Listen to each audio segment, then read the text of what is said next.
Hello everyone, my name is Arohi and welcome to my channel. So guys, in my today's video, we will understand what LangGraph is. And we will also see how LangGraph is different from LangChain. We will do the comparison of LangGraph and LangChain. Important thing to understand is LangChain and LangGraph. Both are open source frameworks using which you can create LLM based applications. So I have various videos on my channel which shows how to create chatbots using LangChain. We have used different tools also. We have used RAG with LangChain to create different kind of applications, right? So in the same way, using LangGraph also, you can create such chatbots. But these chatbots will be more dynamic. So before moving to the LangGraph, let's understand what LangChain is. LangChain works like a pipeline where tasks are connected step by step. First, we are loading the document, then we are splitting that document, then we are searching for relevant parts, then we are querying an LLM, and then finally we are getting an answer. So this is how LangChain works. In LangChain, we build workflows in a sequential manner. So this is a sequential manner, right? In sequence, we are performing the steps. So this method, this way of creating application is simple and effective because these are just linear tasks. And if you want to create applications like question answering, basic question answering app or text summarization app, for such applications, LangChain is good. Now let's see how LangGraph works. See. LangGraph lets us design workflow in a graph-like structure. If you'll see in LangChain how we work, this is a step-by-step, or you can call it a linear way of working. So in LangChain, we are performing steps in a sequence. But LangGraph lets us design workflow in a graph-like structure. You'll see here. So from here, process is starting. So these kind of graphs you get with LangGraph. We will understand what are these, how they work in detail. Okay. So let's say user gave some input to the chatbot, and you have created this chatbot using LangGraph, and here user is giving some input to it. That input will go to the database.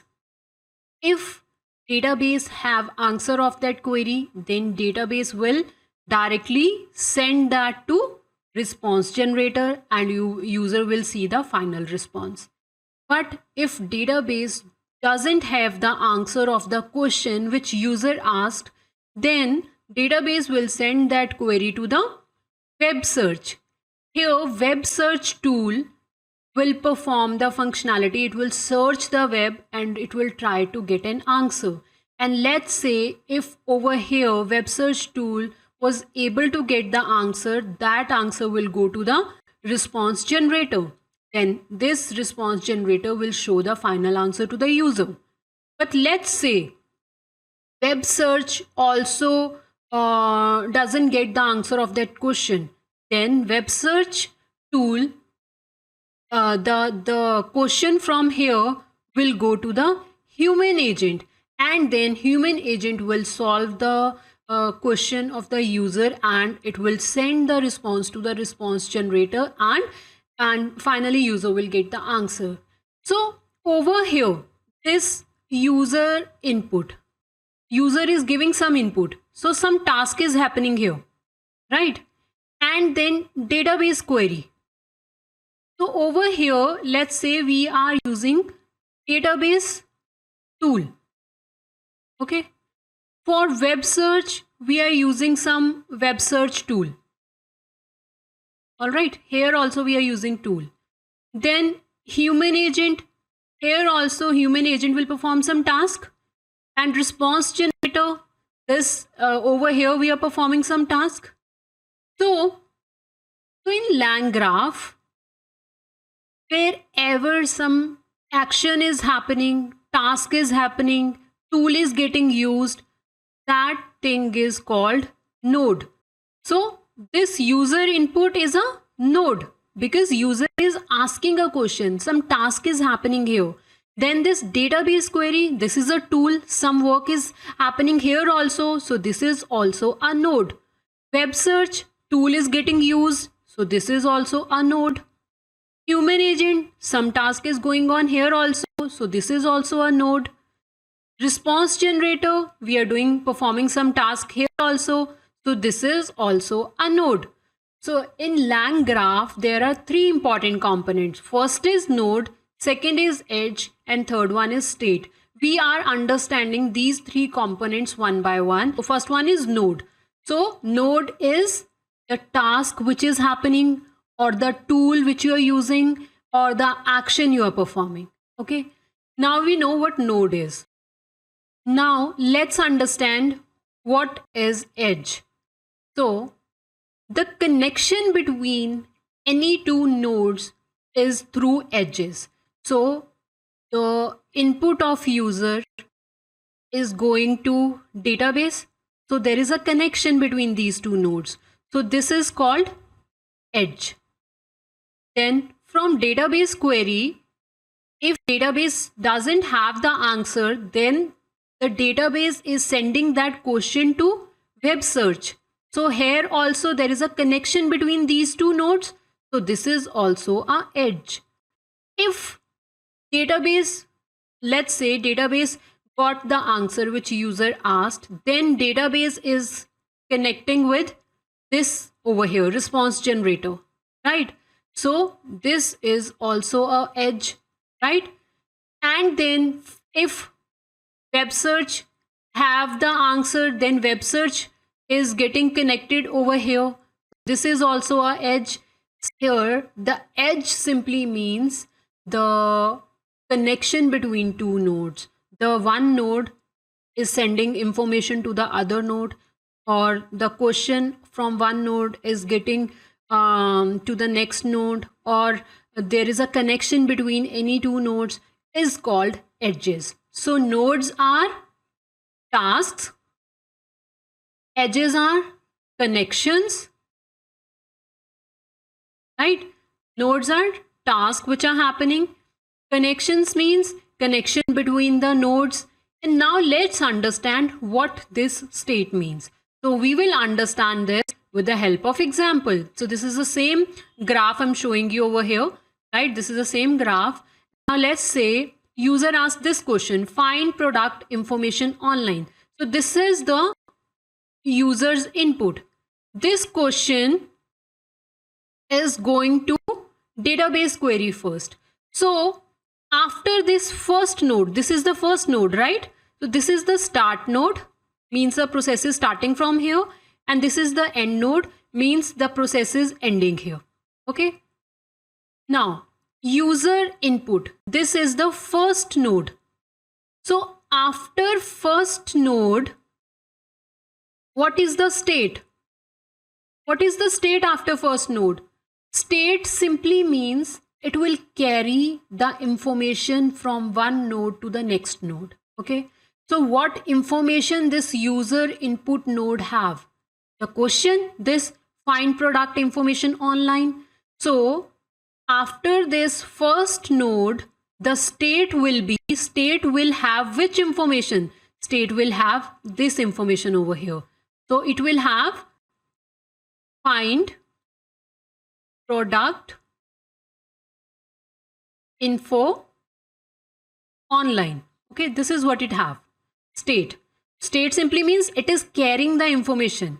Now when this question find product information online goes to database query, then database searched and database query found that I can't answer this query, then it will send that question to web search.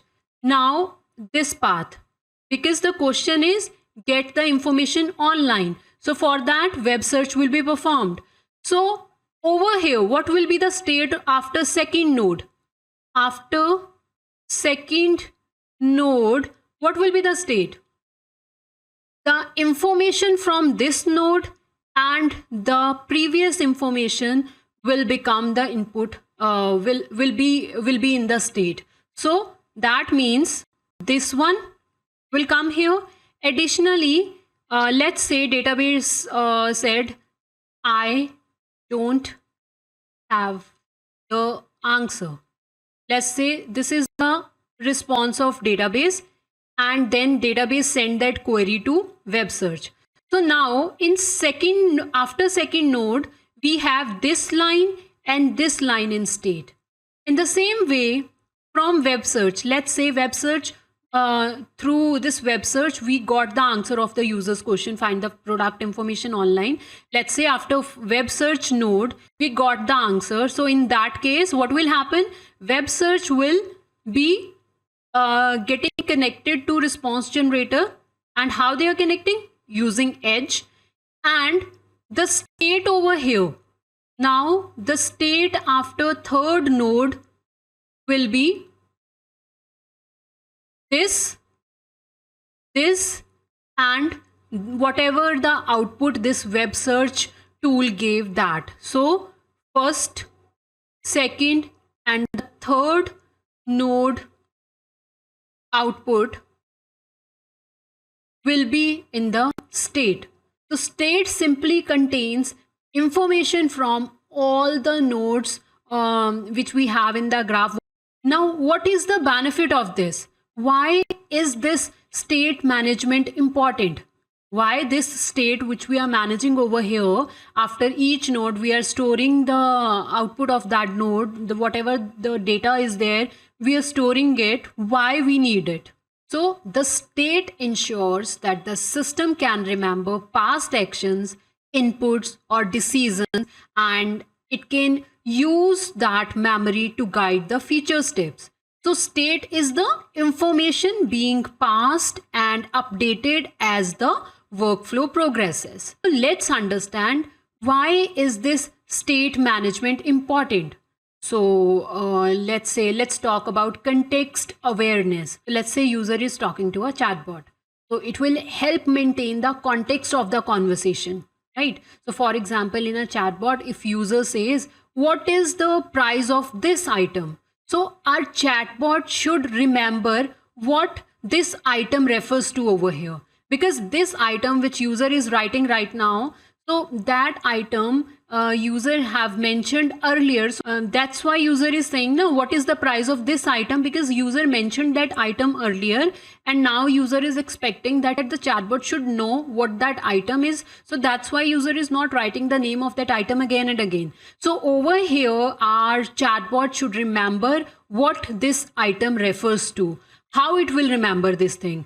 If we have stored the information from the previous chat messages of the user, then only our chatbot can understand this, right? So if our chatbot knows the context of the conversation, then only our chatbot can answer this question. So this is one of the reason why this state management is important, because then your chatbot will know the context of the conversation and it can handle the queries. Also, if our chatbot is able to store users' preferences, history, or specific details, that way chatbots can provide more personalized responses to the user, right? Let's say system remembers your name from your previous queries. So that would be good. It will look the conversation more real, right? And with this state management, we can maintain the state across sessions or workflows. So for example, if a help desk system where user can resume conversations from where they left off, so this will be a very useful tool, right? So that's why state management is important. So LangGraph is designed for complex workflows, which include branching logics or fallback mechanisms and multi-step decisions. Let's understand these three things in detail, because the ultimate goal of LangGraph is to solve these problems. Okay, so let's start with branching logic. What is branching logic? So branching logic means that the workflow can branch out into different paths based on the condition. For example, if chatbot can't find the answer in a database, then it will search the web, or it can send that question to human agent, right? Here also we have used the branch out. See, database, if database can handle the query, then it will send the response. If database can't handle the query, it is sending it to web search. So we are performing that branching out logic over here also. If web search can solve the problem, then it will go here. Otherwise, human agent will do the work, right? So this is what branching logic is. Now let's talk about the second thing, which is fallback mechanism. So a fallback mechanism is like a backup plan. So let's say something goes wrong, or our chatbot doesn't produce the desired output. So if you are using a fallback mechanism, it ensures that the workflow doesn't fail completely and continue working by switching to an alternative process. So let's say chatbot is answering user's question, right? And if that chatbot have a fallback mechanism, then let's say user asks some question and LLM doesn't understand that question. So let's say if user asked, how do I cancel my subscription? So let's say bot didn't have any reply for this question. Then bot will use a fallback mechanism. Let's say in that fallback mechanism, bot checked the FAQ database. And from FAQ database also, let's say it didn't get any answer. Then the fallback mechanism 2 we used in the chatbot is escalate to a human agent. Then it will do that. As this fallback mechanism is very important, because in real world application, no system is perfect, right? Fallback mechanism, what it does, fallback mechanism ensure reliability and user satisfaction even when the automated components fail, right? So this is what fallback mechanism is. And then the third one is multi-step decision. So multi-step decision simply means these are the workflows which use multiple steps or stages to reach a decision. Each step depends upon the outcome of the previous one. For example, let's take an example of fraud detection. Okay, so the step 1 is validate users data, the data which user provided, check that data, validate that data. So this is the step 1. So we have performed a small task over here. Then in task 2, step 2, cross check the data with the fraud database. So this is again a small task, right? So then if user's detail found in that fraud database, if user is flagged as a potential fraudulent person, then pass the data investigator for verification, right? Then send a notification to the user about the investigation, right? So here we are performing the entire task in a small steps, right? So first input data, then we are validating the fields, then we are checking the fraud database, then if suspicious data found, then investigate it and or notify the user. So this is what multi-step decisions are. And why this multi-step decisions are important? Because these kind of workflows help us break down the complex problems into a smaller manageable steps. So now we know what LangGraph is, what kind of task LangGraph can do. So LangGraph is a part of LangChain ecosystem, but LangGraph is not replacing LangChain. It is just a part of LangChain, and it built on the top of LangChain. So LangGraph also uses the tools and models which we have in LangChain. Those tools and models we are using in LangGraph also, okay? But with that, some additional capabilities are added in LangGraph, using which we can design complex workflows, okay? So what is LangGraph? LangGraph is a framework, open source framework. LangChain is also open source framework. In the same way, LangGraph is also an open source framework. And using both the frameworks, we can create LLM based apps. The only difference between these two things is that LangChain can handle simple tasks like the linear task, as we seen over here. Here, see. The sequential, if you have tasks in a sequential order, linear tasks, that you can do with LangChain. But if you want to perform tasks which are more complex, that kind of tasks which I have discussed with you a few minutes back, those kind of tasks, you can do such tasks with the help of LangGraph. And with the help of LangGraph, we can get these kind of graphs for a flow, and then we can easily figure out, let's say, how this conversation is happening, what is happening after this step, and then what is the output of this and where it is going, what all steps are happening here. So here we have these kind of graphs, and we can visualize, we can see these graphs, and we can understand the workflow more easily. Right? So that's what LangGraph is. LangGraph is best for dynamic task branching workflows, and where you have complex decision making concepts. For those kind of tasks, you can use LangGraph. And in my next video, we will see the practical implementation, like how to use LangGraphs, how to create chatbots with LangGraph. First, we'll start with the basics, and then we'll create the applications using LangGraph. So I hope this video is helpful. And guys, if you like this video, please like, share, and subscribe my channel. Thank you for watching.